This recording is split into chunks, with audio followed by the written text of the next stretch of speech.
میں کوئی خیر دیکھو کہ اس کے ساتھ ہو جاؤ، تاکہ اللہ تعالیٰ ان کے ذریعے سے ہم سے بھی کام لے لیں، کہ اللہ تعالیٰ کے ذریعے ہم سے بھی کام لے لیں۔ اس لیے فرمایا اتقوا اللہ وکونوا مع الصادقین، کہ اللہ سے ڈرو اور سچوں کے ساتھ ہو جاؤ،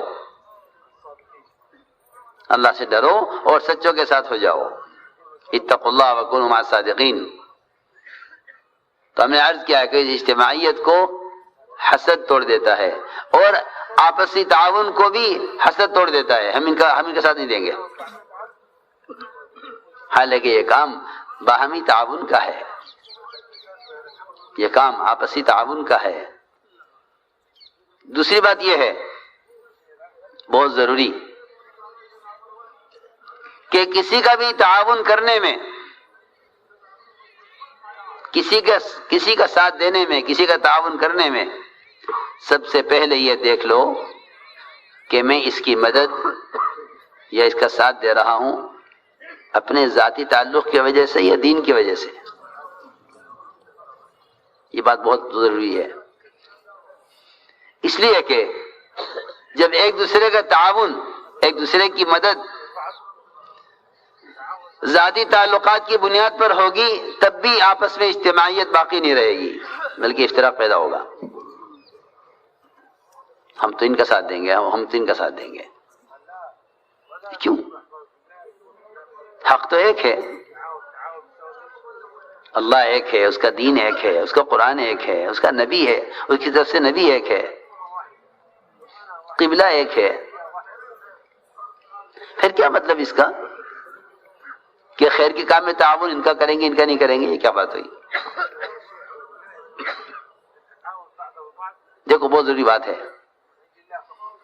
کہ خیر کے کام میں تعاون کرنے میں یہ مت دیکھو کہ یہ کون ہے، مجھے کس کا ساتھ دینا چاہیے۔ ہمارے یہاں یہ سوال محمل سوال ہے کہ ہم کس کا ساتھ دیں، ہم کس کا ساتھ دیں، ہمارے یہاں سوال محمل سوال ہے، اس لیے کہ تعاون دین کا ہے، تعاون دین کا تعاون ہے۔ اگر یہ تعاون ذاتی تعلقات کی وجہ سے ہوا تو پارٹی بنے گی، اور اگر یہ تعاون دین کے لیے ہوا تو امت بنے گی۔ اگر یہ تعاون ذاتی تعلقات کی وجہ سے ہوگا تو پارٹی بنے گی، اور اگر تعاون دین کے لیے ہوگا تو امت جمع ہو جائے گی، پھر امت بنے گی۔ بہت ضروری بات ہے۔ ایک عرض کرتا ہوں کہ اگر کوئی شخص انصار مدینہ کی بھی مدد کرے، وہ انصار مدینہ جو آپ کے زمانے میں تھے، اگر کوئی انصار مدینہ کی بھی مدد کرے صرف اس لیے کہ یہ انصار مدینہ ہمارے قبیلے کے لوگ ہیں، ہمارے خاندان کے ہیں، اور ہمیں اپنے خاندان کی مدد کرنی چاہیے، تب بھی خدا کی قسم ناکام ہوگا، تب بھی ناکام ہوگا اگر انصار مدینہ کی مدد کرتا ہے۔ اور اس کی مثال ہے، اس کی مثال ہے، بڑی عجیب مثال ہے۔ ایک آدمی تھا قزمان، جب اس کا ذکر آتا تھا حضور اکرم صلی اللہ علیہ وسلم کے سامنے تو آپ فرماتے تھے کہ میں نے قزمان کو جہنم میں دیکھا ہے۔ صحابہ کیوں، کیا وجہ ہوگی؟ میں نے قزمان کو جہنم میں دیکھا ہے۔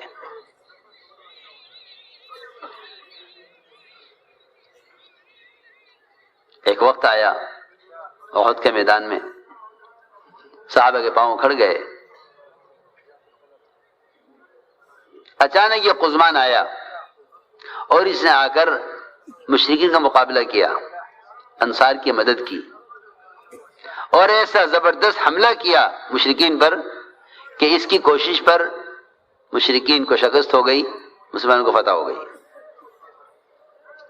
صحابہ حیران تھے کہ اس کے بارے میں تو کہا جاتا تھا کہ یہ جہنمی ہے، کہ اس نے تو ایسا کام کر کے دکھلایا۔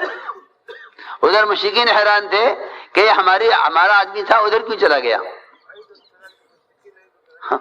وہ تعجب میں تھے کہ تو ہمارے ساتھ تھا، یہ ادھر کب سے چلا گیا؟ ادھر والے بھی حیران تھے کہ یہ تو جہنمی تھا، جہنم والوں میں سے تھا، یہ ہماری طرف کیسے آ گیا؟ چنانچہ یہ خیال کیا ہوگا کہ ممکن اللہ نے ہدایت دے دی ہو۔ عجیب قصہ سننے کا ہے۔ چنانچہ قزمان نے 7-8 مشرک قتل کر دیے اور مشرکین کو شکست ہو گئی، مسلمانوں کو فتح ہو گئی۔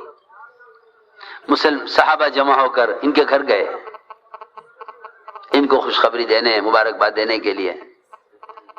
صحابہ نے عرض کیا قزمان تم نے کمال کر دیے اور تمہاری کوشش سے، تمہاری محنت سے ہمیں فتح ہو گئی، اسلام کی فتح ہوئی، تمہیں خوشخبری سنانے کے لیے آئے ہیں تمہارے کارنامے پر۔ قزمان نے کہا مجھے خوشخبری کہیں کی سنا رہے ہو؟ خوشخبری اس کو سناؤ جا کے جس نے یہ کام اللہ کے لیے کیا ہو۔ میں نے تو اپنی انصار، اپنی قوم کے لیے کیا ہے، اور یہ بات ضروری ہے کہ قوم کا آدمی قوم کا ساتھ دیا کرتا ہے۔ قوم کا آدمی قوم کا ساتھ دیتا ہے، میں نے تو اپنی قوم کا ساتھ دیا ہے، اپنی قوم کی مدد کی ہے، لہذا خوشخبری اس کو سناؤ جس نے کام اللہ کے لیے کیا ہو۔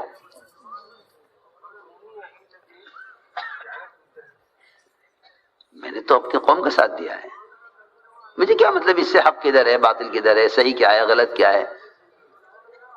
آپ کیونکہ میری قوم کے لوگ ہیں، مجھے آپ کو جتوانا تھا، آپ کا ساتھ دینا تھا، میں نے آپ کا ساتھ دیا ہے۔ اس کے بعد روایت میں ہے کہ اس نے اپنے ترکش میں سے تیر نکالا اور اس کو زمین پر کھڑا کیا اور اس پر اپنا سینہ رکھ کر زور لگایا، سینے کے اندر تیر کو داخل کیا، اور اس سے اس نے خودکشی کی اور اسی طرح اپنے آپ کو قتل کیا۔ آپ نے پہلے فرما دیا تھا کہ قزمان کو میں نے جہنم میں دیکھا ہے۔ یہ ایک ایسا واقعہ ہے، یہ ایک ایسا واقعہ جو ہمیں اس بات کا سبق دیتا ہے سب کو کہ کسی بھی کام کے کرنے سے اس کی کیا ضرورت ہے، آواز تو اس کی بہت تیز ہے، اسے بند کر دو، اس کو کوئی ضرورت نہیں ہے اس کی۔ ہاں سنو غور سے کہ یہ ایسا واقعہ ہے کہ ہم میں سے ہر شخص خود غور کرے، ہمیں سے ہر شخص خود غور کرے کہ آیا وہ کسی کا تعاون اس سے ذاتی تعلق کی وجہ سے کر رہا ہے یا کسی کا تعاون دین اور حق کی وجہ سے کر رہا ہے۔ بہت آسان بات ہے، امت جمع ہو جائے گی، امت جمع ہو جائے گی کہ ایک دوسرے کا تعاون یہ سوچ کر مت کرو یہ میری قوم کا ہے، میرے علاقے کا ہے، میری زبان کا ہے، میرے رنگ کا ہے، میرے خیال کا ہے، میرے خاندان کا ہے، میرے صوبے کا ہے، نہیں، یہ کوئی چیز نہیں ہے، یہ کوئی چیز نہیں ہے کہ دین اور دین کے کاموں میں تعاون صرف دین کے لیے تو کوئی بھی ہو۔ ہم اس سے کیا مطلب ہے کون ہے کہ جو آدمی بھی دین کا کام کر رہا ہم اس کے معاون ہیں، ہم اس کے معاون ہیں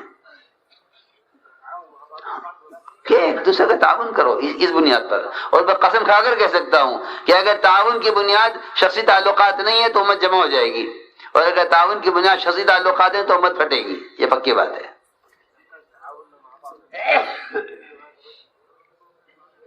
اس لیے فرمایا کہ ایک دوسرے سے حسد نہ کرو، اللہ کی تقسیم ہے، جیسے مال اللہ کی تقسیم ہے، کام بھی اللہ کی تقسیم ہے، علم بھی اللہ کی تقسیم ہے، جس طرح وہ رزق تقسیم کرتا ہے اس طرح دین کے کام کی توفیق بھی تقسیم کرتا ہے، دین کے کاموں کے ذمہ داری بھی تقسیم کرتا ہے، مال بھی تقسیم کرتا ہے، علم بھی تقسیم کرتا ہے، سب اللہ کی تقسیم ہے۔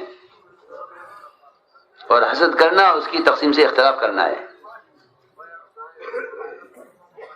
کہ حسد کرنا اس کی تقسیم سے اختلاف کرنا ہے۔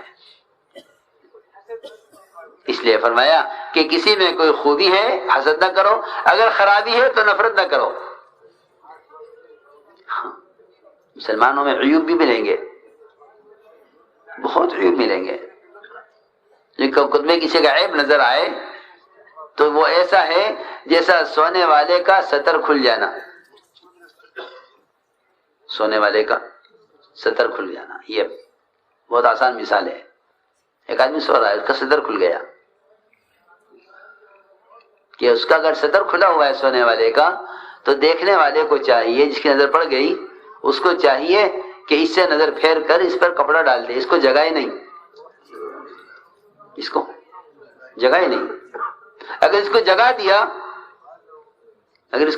دیا تو اس کا مطلب یہ ہوا کہ تم نے اس کا ستر، اس کو معلوم ہو گیا کہ اس نے میرا ستر دیکھ لیا.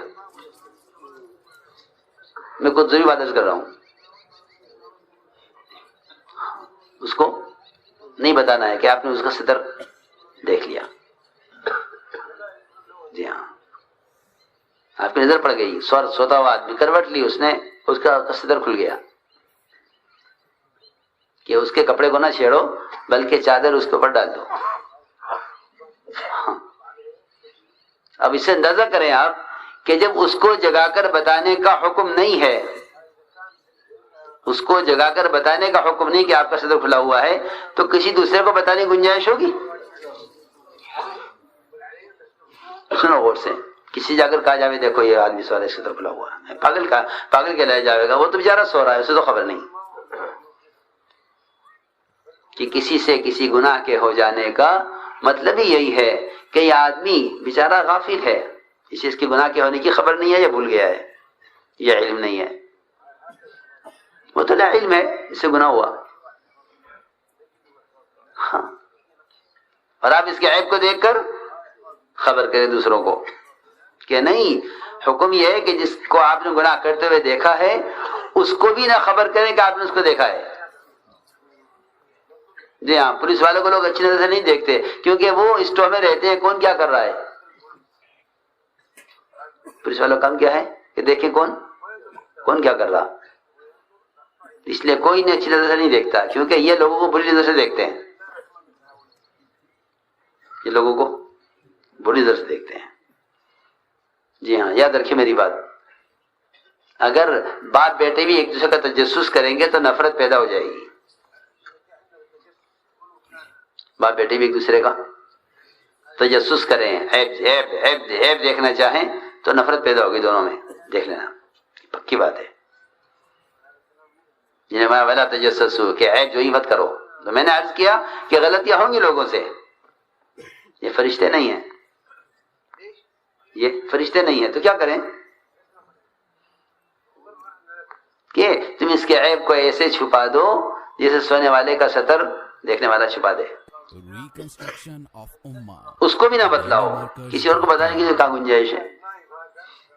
پر ہمیں صحابہ کرام کے عمل سے یہی ملا ہے.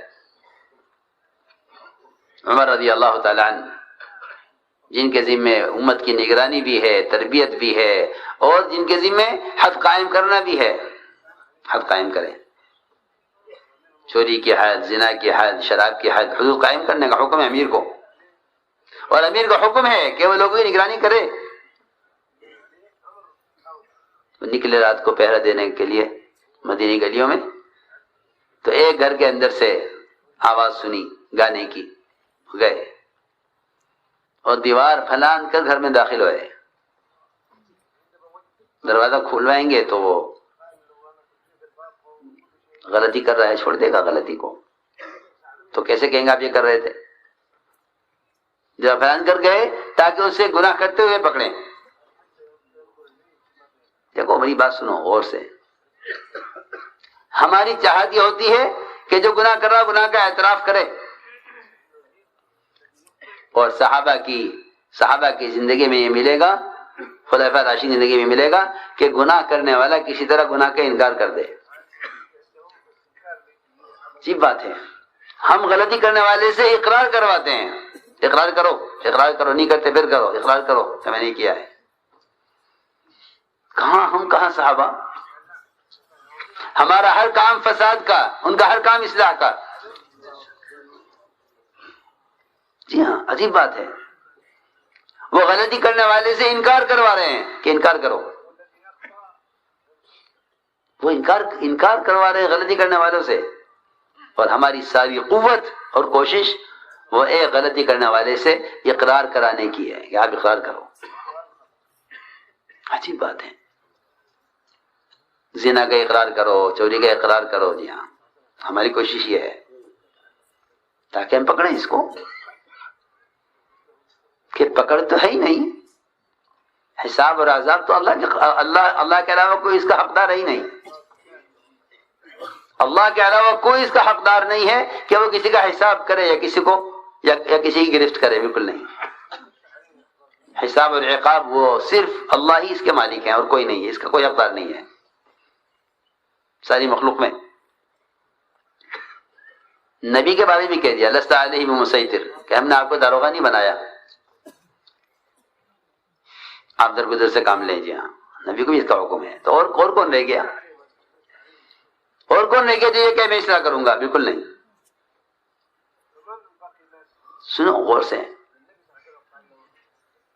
حضرت عمر رضی اللہ تعالیٰ عنہ گھر میں داخل ہوئے تو دیکھا کہ وہ شراب پی رہا ہے اور گانا گانے والی گا رہی ہے. حضرت عمر نے دیکھا اور دیکھ کر فرمایا کہ میں نے اس سے بڑا منظر نہیں دیکھا کہ ایک بڑے میاں مرنے کے قریب ہیں، موت قریب ہے، عمر پوری ہو چکی ہے، بڑھاپے کو پہنچ گئے، یہ گناہ کر رہے. بڑے میاں نے کہا کہ عمر میں تو ایک گناہ کر رہا ہوں کہ شراب پی رہا ہوں. واقعی قرآن نے منع کیا اس سے، لیکن آپ نے جو گناہ کیے ہیں وہ 3 کیے ہیں. آپ دیوار پھلان کر گھر میں داخل ہوئے، قرآن نے کہا دروازے سے آؤ. آپ نے اجازت نہیں لی، سلام نہیں کیا، قرآن کی اجازت لے کر سلام کر کے آؤ. آپ نے عیب تلاش کیا، کوشش کی کہ گناہ کرتے ہوئے پکڑ لیا جاوے، اور قرآن نے اس سے منع کیا ہے وَلَا تَجَسَّسُوا، کہ عیب مت تلاش کرو کسی کا اندر گھس کر.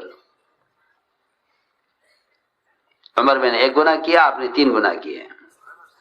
میں نے قرآن کے ایک حکم کے خلاف کیا ہے، تم نے قرآن کے 3 حکموں کے خلاف کیا ہے.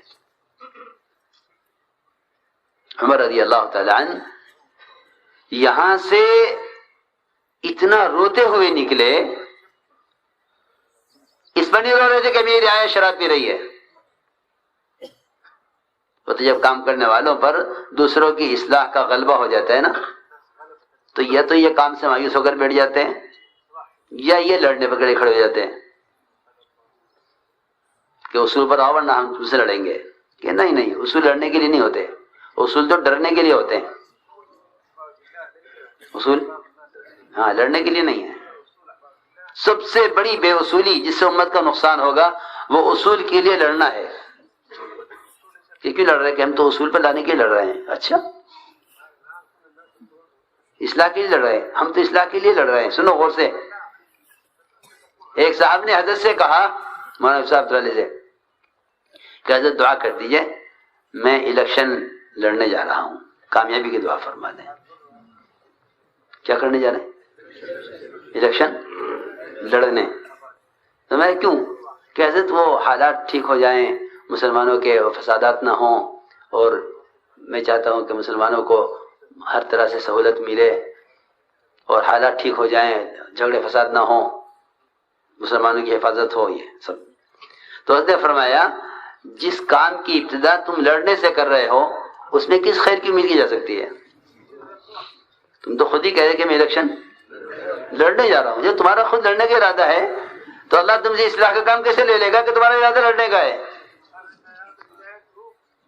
ہاں، اس لیے کتنے لوگ ہیں جو اصول کے لیے لڑ رہے ہیں کہ ہم تو اصول کے لیے لڑ رہے ہیں. کہ نہیں، اصول کے لیے لڑنا تو نبوت میں کہیں بھی نہیں ملے گا، نہ دور صحابہ میں کہیں ملے گا کہ اصول کی لڑائی کریں، کہیں نہیں. سب سے بڑی بے اصولی، سب سے بڑی حماقت ہے یہ کہ آدمی اصول کی لڑائی کرے. کہ نہیں، کام کرنے والے ایسے نہیں ہوتے کہ جو کسی چیز کو اصول پر لانے کے لڑے. نہیں، جو کہیں کہ بے اصولی کا صرف ایک ہی علاج ہے کہ تم اصول یاد دلاتے رہو اور اللہ سے تنہائی میں دعائیں کرتے رہو، بس. اس سے زیادہ کا کوئی مکلف کیا ہی نہیں گیا، اس سے زیادہ کا کوئی مکلف نہیں کیا گیا. اگر اس سے زیادہ کرو گے تو خود مجرم بنو گے. جو کام تمہیں کرنے کے لیے دیا نہیں گیا تو تم نے کیوں کیا؟ کوئی ہے ہی نہیں، گنجائش ہی نہیں ہے اس کی. لیے میں نے عرض کیا کہ دوسرے کی اصلاح کی کوشش آدمی کو جو ہے غصے میں ڈال دیتی ہے اور مقابل بنا دیتی ہے. اس سے فساد پیدا ہوتا ہے.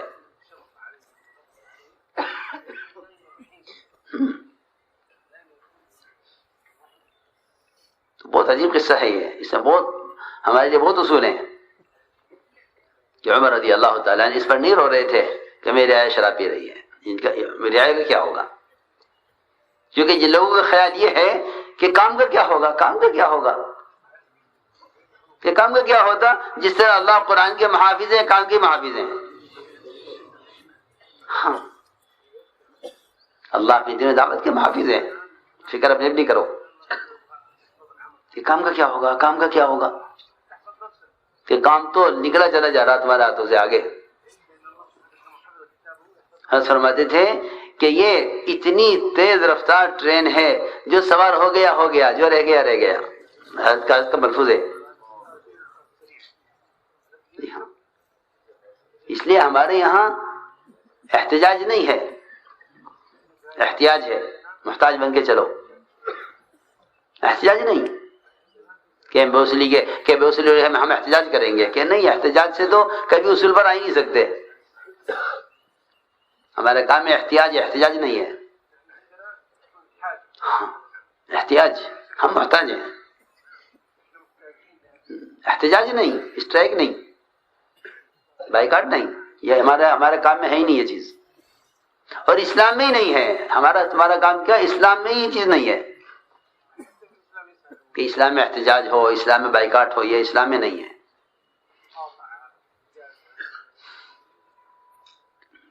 تو عمر رضی اللہ تعالیٰ روتے ہوئے نکلے اور اپنے رونے کی آواز کو دبانے کے لیے دانتوں میں چادر دبائے ہوئے تھے کہ میری آواز رونے کی اور کوئی نہ سن لے. پوچھے گا کیا ہوا تو بتانا پڑے گا. وہاں سے نکلے اور خاموشی سے واپس چلے گئے. عبداللہ بن مسعود ان کے ساتھ تھے رات میں, ان کو بھی نہیں بتایا کیا ہوا, چلے گئے. بڑے ہی میں نے میزبان نے چھوڑ دیا, جب بھی جاؤں گا بات کھلے گی. جیسے ہمارا حال اللہ معاف فرمائے کہ ہمیں لگتا ہے کبھی آدمی ہاتھ لگے اور کم مجمع کے سامنے اس کو رسوا کیا جاوے.